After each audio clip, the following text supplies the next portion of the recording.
नमस्कार दोस्तों, मैं सुधीर भारतीय आप सभी लोगों को भारतीय टीचिंग सेंटर पे स्वागत करता हूं। आशा करता हूं कि आप लोग स्वस्थ होंगे, मस्त होंगे एवं अपने अपने कार्यों में व्यस्त होंगे। दोस्तों, आप लोग मेरे वीडियो को अंत तक देखिएगा, लाइक कीजिएगा, कमेंट कीजिएगा, ज़्यादा से ज़्यादा शेयर कीजिएगा, साथ ही चैनल को सब्सक्राइब कीजिएगा एवं बेल आइकन को ज़रूर प्रेस कीजिएगा। दोस्तों, आज हम लोग देखेंगे सबसे पहले कि इंग्लिश क्या होता है। व्हाट इज़ इंग्लिश, इंग्लिश है क्या। तो आइए हम लोग देखते हैं कि इंग्लिश क्या है। What is English. तो English is the mixture of languages. English is the mixture of languages, यानी अंग्रेजी जो है, अंग्रेजी भाषाओं का मिश्रण है। The smallest unit of English language is alphabet, यानी अंग्रेजी भाषा का जो सबसे छोटा इकाई होता है वो अल्फ़ाबेट होता है दोस्तों। And the largest unit is a sentence, और जो सबसे बड़ा इकाई होता है वो सेंटेंस होता है, वाक्य होता है दोस्तों। There are 26 letters in English alphabet. अंग्रेजी वर्णमाला में 26 वर्ण होते हैं। कौन कौन होते हैं दोस्तों? तो A, B, C, D, E, F, G, H, I, J, K, L, M, N, O, P, Q, R, S, T, U, V, W, X, Y, Z। ये जो दोस्तों हम लोग लिखे हैं इसको हम लोग कैपिटल लेटर्स बोलते हैं, यानी ये बड़े वर्ड है। और इसी को हम अगर स्मॉल लेटर्स में लिखे, छोटे वर्ड में लिखे, तो हम इस प्रकार से लिखेंगे दोस्तों। A, B, C, D, E, F, G, H, I, J, K, L, M, N, O, P, Q, R, S, T, U, V, W, X, Y, Z। दोस्तों, there are 5 vowel letters in English alphabet. अंग्रेजी वर्णमाला में 5 vowel letters होते हैं। कौन कौन होते हैं दोस्तों?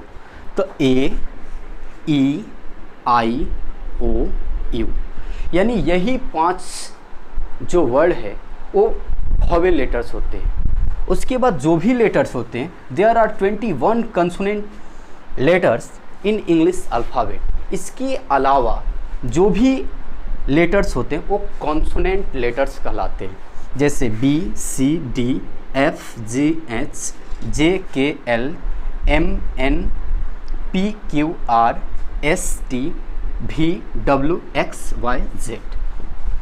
इसमें 2 को हम लोग सेमी वॉवेल बोलते हैं, W और Y को।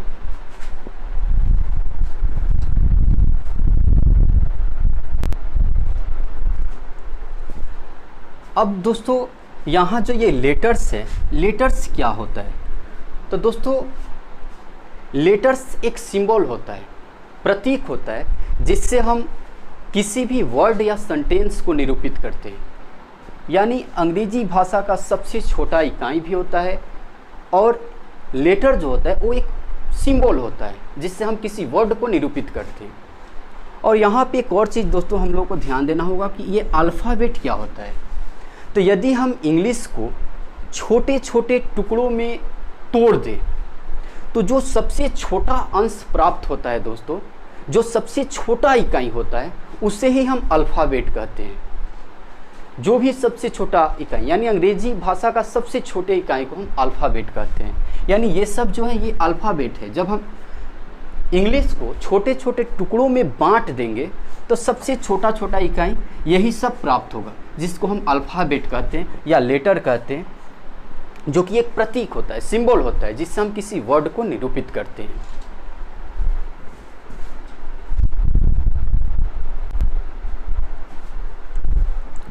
दोस्तों, लैंग्वेज क्या होता है, भाषा क्या होता है? तो a language is a source of communication. A language is a source of communication, यानी भाषा क्या होता है? तो भाषा संचार का एक स्रोत होता है। यानी जो हम लोग आपस में बातें करते हैं, जो संचार हम लोग करते हैं, उसका एक स्रोत होता है भाषा। यानी हृदय की बातों को अभिव्यक्त करने का जो माध्यम होता है वो भाषा कहलाता है। बहुत आसान परिभाषा है इसका दोस्तों कि language is a source of communication, यानी भाषा जो होता है वो संचार का एक माध्यम होता है। अब यहाँ पे दोस्तों हम लोग देखेंगे कि वर्ड क्या होता है, शब्द क्या होता है। तो a word is a group of letters that give a complete meaning, यानी वर्ड क्या होता है, तो ये लेटर्स का समूह होता है, यानी वर्णों का एक समूह होता है जो एक सार्थक अर्थ देता है, यानी जिसका एक कोई ना कोई सार्थक या अर्थपूर्ण अर्थ निकलता हो। A word is a group of letters that give a complete meaning, यानी वर्ड क्या होता है, तो वर्ड लेटर्स का एक समूह होता है जिसका कोई सार्थक अर्थ निकलता हो या जो कोई सार्थक अर्थपूर्ण अर्थ देता हो। अब दोस्तों हम देखेंगे कि सेंटेंस क्या होता है, वाक्य क्या होता है। तो ये sentence is a group of words that give a complete sense. Sentence क्या होता है, तो ये शब्दों का एक समूह होता है। A sentence is a group of words, यानी शब्दों का एक समूह होता है that give a complete sense, जो एक सार्थक अर्थ देता हो, जिसका कुछ न कुछ अर्थ निकलता हो, उसे हम सेंटेंस कहते हैं। जैसे लेटर्स का समूह को हम लोग वर्ड कहते हैं जिसका एक सार्थक अर्थ निकलता हो। जैसे एग्जाम्पल में बॉय, BOY, बॉय का एक अर्थ निकलता है कि बॉय मीन्स क्या होगा, तो लड़का। कार, इसका भी एक अर्थ निकलता है। डॉग, डॉग मीन्स कुत्ता, इसका भी अर्थ निकलता है। रन, दौड़ना। प्ले, खेलना, इसका एक सार्थक अर्थ निकल रहा है दोस्तों। अगर हम इसी बॉय को हम लिखें OYB, तो इसका कोई अर्थ नहीं निकलेगा। OYB, तो जब इसका अर्थ नहीं निकलेगा तो ये वर्ड नहीं कहलाएगा दोस्तों। यानी लेटर्स का वैसा समूह जिसका कोई सार्थक अर्थ निकलता है, तब उसे हम वर्ड कहेंगे, शब्द कहेंगे। जैसे कार, कार मीन्स तो जानते हैं। डॉग, रन मीन्स दौड़ना। प्ले मीन्स खेलना। ऐसे ही कुछ भी, पेन, कलम, बुक, किताब, ये सब वर्ड है। ऐसे ही सेंटेंस में दोस्तों जब बहुत सारे वर्ड आपस में मिलकर कोई सार्थक अर्थ दे तो उसे हम सेंटेंस कहेंगे। यानी ये sentence is a group of words that give a complete sense, जिसका कोई सार्थक अर्थ निकलता हो। जैसे दोस्तों, तो Ram writes a letter, Ram writes a letter, यानी राम पत्र लिखता है। तो राम एक पत्र लिखता है, तो यहाँ इसका एक अर्थ निकल रहा है। क्या निकल रहा है कि राम एक पत्र लिखता है। अब जो भी सेंटेंस होता है दोस्तों, उसको हम 3 भागों में बांटते हैं। सेंटेंस को हम लोग 3 भागों में बांटते हैं। उसके मुख्य 3 भाग होते हैं। एक होता है सब्जेक्ट, एक होता है वर्ब और एक होता है ऑब्जेक्ट। जैसे ये एक सेंटेंस है, इसमें ये राम जो है इसको हम कहेंगे सब्जेक्ट। सब्जेक्ट। ये जो राइट्स है इसको हम कहेंगे वर्ब, और ये ए लेटर जो है इसको हम कहेंगे ऑब्जेक्ट। यानी जो भी दोस्तों सेंटेंस होता है, सेंटेंस को हम 3 भागों में बांटते हैं। Subject, verb, object. Subject, verb, object.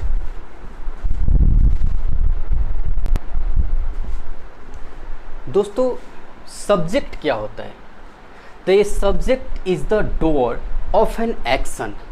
Subject क्या होता है, तो subject is the door of an action, यानी किसी कार्य को करने वाला, किसी कार्य को करने वाला सब्जेक्ट कहलाता है। डोअर मीन्स करने वाला, तो a subject is the door of an action, यानी किसी कार्य को करने वाला जो होता है वो सब्जेक्ट कहलाता है, कर्ता कहलाता है। अर्थात जिससे किसी कार्य को जो करता हो, स्वयं जो करता हो कार्य, वही सब्जेक्ट कहलाएगा। जैसे Ram writes a letter, Ram एक पत्र लिखता है, तो कार्य को कौन कर रहा है, राम कर रहा है। कौन कर रहा है, राम। तो यहाँ ये जो राम है ये सब्जेक्ट कहलाएगा। दोस्तों सब्जेक्ट को हम बहुत आसानी से पता कर सकते हैं। अगर कोई भी वाक्य जो दिया रहे, अगर उसमें हम हु से प्रश्न करें तो जो आंसर प्राप्त होगा वही सब्जेक्ट कहलाएगा। जैसे अगर हम कहें, इसमें अगर हम प्रश्न करें कि हु राइट्स अ लेटर, पत्र कौन लिखता है, तो आंसर क्या मिलेगा? राम।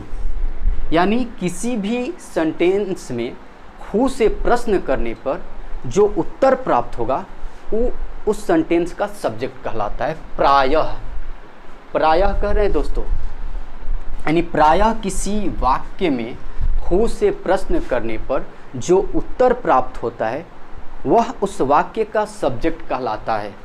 जैसे Ram writes a letter, Ram पत्र लिखता है। अगर हम प्रश्न करें कि हु राइट्स अ लेटर, पत्र कौन लिखता है, तो आंसर प्राप्त होगा राम। तो राम यहाँ क्या कहलाएगा दोस्तों? सब्जेक्ट कहलाएगा। अगला हम देखेंगे कि वर्ब क्या होता है, क्रिया किसको कहते हैं।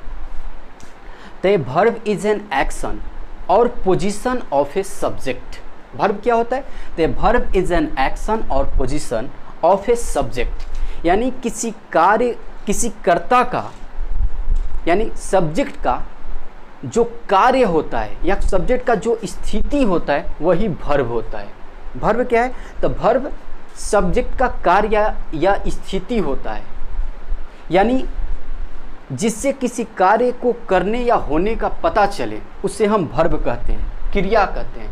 जिससे भी अगर पता चले कि किसी कार्य को करने का या होने का जिससे पता चले, जिस वर्ड से, उसको हम वर्ब कहेंगे। जैसे एग्जाम्पल में दोस्तों, Ram writes a letter, Ram पत्र लिखता है। तो राम क्या कर रहा है? तो पत्र लिख रहा है, यानी कार्य जो कर रहा है क्या कर रहा है? राइट्स, लिख रहा है। तो यही दोस्तों वर्ब कहलाएगा। प्रायः हिंदी का वह शब्द जिसका अंत ना से होता है। दोस्तों प्रायः बोल रहे हैं, प्रायः हिंदी का वह शब्द जिसका अंत ना से होता है वो सब वर्ब कहलाता है दोस्तों। जैसे कम मतलब आना, गो मतलब जाना, प्ले मतलब खेलना, इट मतलब खाना, राइट मतलब लिखना, यानी जिसका अंत ना से होता है दोस्तों वो सब वर्ब कहलाता है। प्रायः।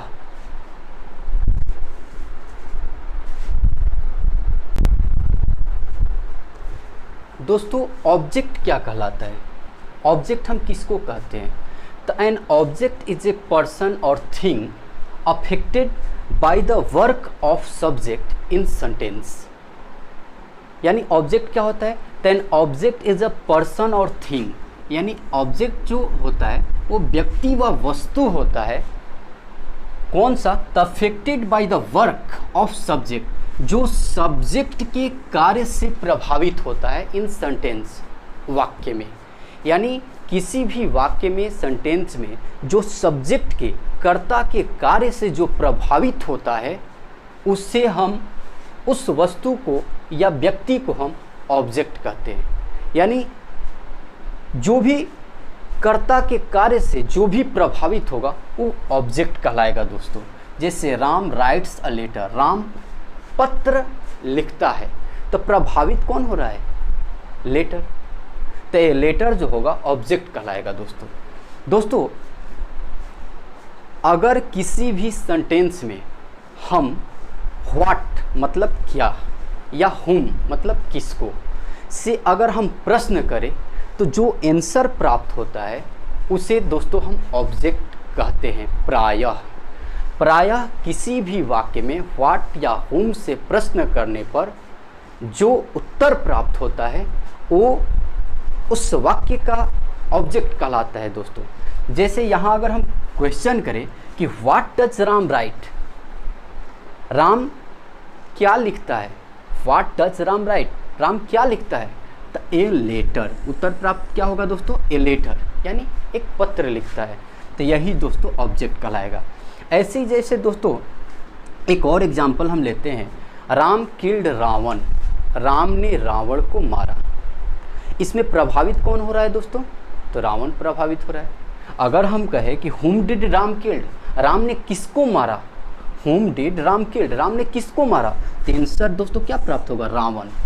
यानी रावण प्रभावित हो रहा है, राम ने रावण को मारा तो रावण प्रभावित हो रहा है। तो राम दोस्तों यहाँ ऑब्जेक्ट, रावण दोस्तों यहाँ ऑब्जेक्ट कहलाएगा और राम यहाँ सब्जेक्ट कहलाएगा दोस्तों। और किल्ड जो है यहाँ वर्ब कहलाएगा दोस्तों। सब्जेक्ट जो होता है दोस्तों या तो नाउन रहता है या प्रोनाउन रहता है दोस्तों। सब्जेक्ट या तो नाउन रहता है या प्रोनाउन रहता है दोस्तों।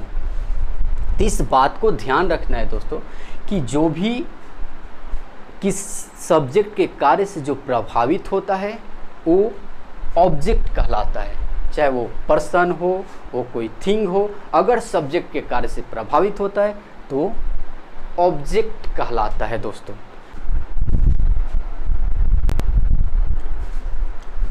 दोस्तों इंग्लिश लैंग्वेज क्या होता है?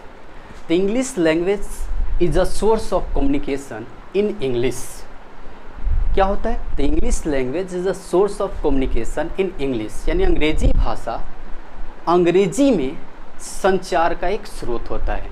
यानी हम अंग्रेजी में अपनी हृदय के बातों को हम दूसरे के सामने कैसे अभिव्यक्त करें, वही इंग्लिश लैंग्वेज होता है। यानी English language is a source of communication in English. अंग्रेजी भाषा, अंग्रेजी में संचार का एक स्रोत होता है।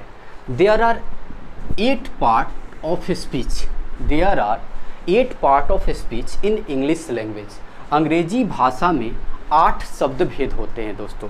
कौन कौन होते हैं? तो पहला नाउन यानी संज्ञा, दूसरा प्रोनाउन यानी सर्वनाम, तीसरा एडजेक्टिव यानी विशेषण, चौथा वर्ब यानी क्रिया, पांचवा एडवर्ब यानी क्रिया विशेषण, छठा होता है दोस्तों प्रीपोजिशन यानी पूर्वसर्ग या विभक्ति बोलते हैं या संबंध सूचक अव्यय बोलते हैं, सातवां कंजक्शन यानी इसको हम संयोजन बोलते हैं या समुच्चय बोधक अव्यय बोलते हैं दोस्तों, और आठवां जो होता है इंटरजेक्शन यानी विस्मयादि बोधक अव्यय। दोस्तों ये जो होता है ये पार्ट ऑफ स्पीच है, जो कि अंग्रेजी भाषा में 8 शब्द भेद होते हैं। Noun, pronoun, adjective, verb, adverb, preposition, conjunction, interjection. Noun, pronoun, adjective, verb, adverb, preposition, conjunction, interjection. दोस्तों अब हम अगले वीडियो में बारी बारी से इनके बारे में देखेंगे कि नाउन क्या होता है, प्रोनाउन क्या होता है, एडजेक्टिव क्या होता है, वर्ब क्या होता है, एडवर्ब क्या होता है, प्रीपोजिशन क्या होता है, कंजक्शन क्या होता है और इंटरजेक्शन क्या होता है। दोस्तों तब तक आप लोग इस वीडियो को ज़्यादा से ज़्यादा शेयर कीजिए, साथ ही चैनल को सब्सक्राइब कीजिए। धन्यवाद दोस्तों, जय हिंद दोस्तों।